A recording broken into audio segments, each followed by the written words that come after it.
There's a twisted little saying that floats around in housing policy circles. Maybe you've heard it. You can't afford to get old while poor. But increasingly, it's not just a clever observation. It's a death sentence. Today we're talking about a crisis hiding in plain sight. Older adults and senior citizens who are homeless. Some of them have been unhoused for years, even decades. Others, they were doing okay until one rent hike, one eviction notice, or one crisis pushed them over the edge. So yeah, forget rocking chairs and retirement parties. Some of our elders are aging into their final chapter with a blue tarp and a busted shopping cart.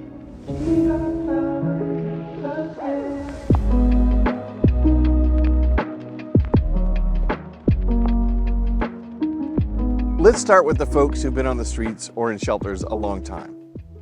These are the people we call chronically homeless. The term gets thrown around like it's just another data point. But behind it are human beings whose bodies and minds are weathering far more than just the seasons. See, being homeless accelerates aging. If you're 55 and have been on the streets for years, your health profile often looks like someone who's 65 or 70, 75. We're talking about arthritis, heart disease, untreated diabetes, cognitive decline, vision loss, incontinence, all showing up earlier and faster. Are shelters and outreach systems designed for this reality? No. Often street outreach and shelters still treat these folks like they're 25. Need a bed? Hope you like the top bunk. Need to get to a clinic? Good luck navigating 3 buses with a cane and a bag of meds. Need a quiet space because you're experiencing early stage dementia? Sorry, shelter curfew's at 9 and the guy next to you is yelling. Imagine turning 70 and celebrating it in a shelter where your birthday cake is a day-old pastry and your present is not getting your boots stolen. That's what it looks like to age while homeless. Now let's talk about the other group. Seniors who become homeless for the first time in their 60s, 70s, and even 80s. You know, after a life of doing everything right. They worked, raised kids, paid taxes. Some owned homes, others rented for decades. Then the math changed. Pensions and fixed incomes didn't keep up with rent. Maybe the apartment got sold, the landlord cashed out, or their partner died, the lease expired, the health crisis hit, and poof, they're out. One day you're managing okay on your pension, the next you're in line at a drop-in center wondering how to apply for shelter space when you don't even own a phone. Try being 75 and navigating the system. Online forms, phone calls, intake assessments, waiting lists, bureaucracy that moves at glacial speed while your arthritis flares and you're down to your last 60 bucks. A lot of these folks never thought they'd be here. You ask them what happened and they say something heartbreaking like, I outlived my money, or I couldn't keep up, or I never imagined I'd end up like this. Neither did we.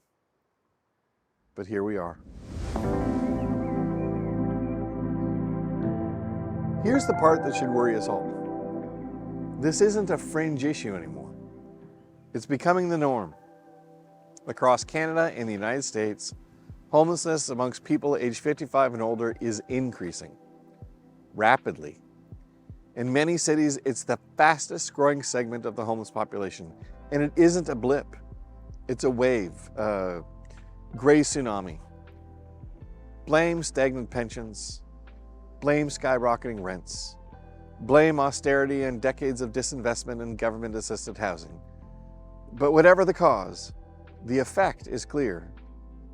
Our older adults are being squeezed out of the housing market and dropped into survival mode. We're seeing more seniors in shelters. We're seeing more seniors in encampments. More sleeping in cars, leaning on walkers, clutching their medications, trying to stay alive and stay visible in systems that were never built for them in the first place. This is not an anomaly. It's a demographic shift, and we are not ready. You want to know the worst part? None of this is inevitable. It's not a natural disaster, it's a policy disaster. Let's start with shelters. Most are not designed for older adults at all. Rarely are there things like grab bars or private spaces or secure medication storage just for older adults. Most often there are no accommodations for people with mobility issues, sensory impairments, or memory loss. Need to use a walker? Good luck storing it. Need a wheelchair ramp? Maybe it's broken, or it was never there to begin with. Need adult diapers? Unless you bring your own, you may be out of luck. Outreach vans, they're often inaccessible. Try getting into a 12-passenger van with bad hips, 3 bags, and a frozen shoulder. It's not outreach anymore. It's an obstacle course. And don't get me started on housing. We have seniors on wait lists for accessible units for 10 years, which is bold considering many of them won't live that long. There's a grotesque irony in hearing about aging in place when the only place someone has is a tent beside a freeway. What does it say about us as a society that people are growing old without a home? That their reward for surviving decades of work, maybe wars, raising families, caregiving, or paying into the system is a cot in a gymnasium or a curb behind a fast food joint. There's something deeply broken about a society that tolerates this. And no, this isn't just a matter of individual bad luck or bad choices. This is a housing market that's rigged. This is social assistance that's stuck in the 1990s. This is elder abuse dressed up as policy. But here's the good news. We can do something about this.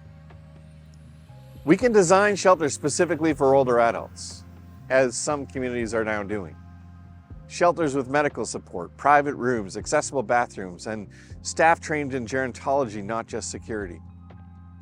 We can ensure outreach teams are trained and resourced to support seniors with proper transportation, medical care, and dignity. We can fund housing programs that actually work, deeply affordable, accessible, and connected to support services. We can rethink how we treat older adults, not as burdens, not as service resistant, but as people worthy of safety, worthy of care, and worthy of rest. Because you know what's cheaper than letting seniors cycle through emergency rooms, shelters, and jails? Housing, support, and dignity. You want to judge a society? Look at how it treats its elders.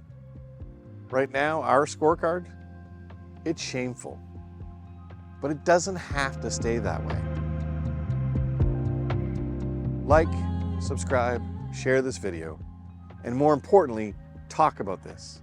Get angry, get organized, get this on the agenda of every policymaker you know, because no one should live out their final chapter in a shelter line or a sidewalk.